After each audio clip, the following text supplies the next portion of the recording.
ٹرینوں میں سفر کرنے والوں اور ان کے عزیز و اقارب کے لیے خوشخبری۔ جی ہاں، ٹرین ٹریکنگ سسٹم کو پاک ریل لائیو کا نام دیا گیا ہے۔ مسافروں کے عزیز و اقارب ٹریکنگ سسٹم ایپ پر معلوم کر سکیں گے کہ ٹرین کہاں تک پہنچی ہے۔ یہ معلومات اردو اور انگریزی میں دستیاب ہوں گی۔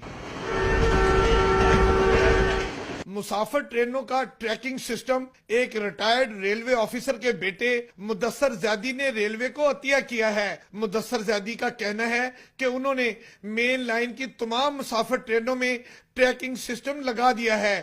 اب لوگ گھر بیٹھے ٹرین کا مقام، اگلا اسٹیشن، منزل پر پہنچنے کا وقت، اس کی سپیڈ معلوم کر سکیں گے۔ لوگ موبائل فون پر ٹرین کی آمد کا الارم بھی لگا سکیں گے۔ کیمرہ مین محمد صادق کے ساتھ امین حفیظ، جیو نیوز، لاہور۔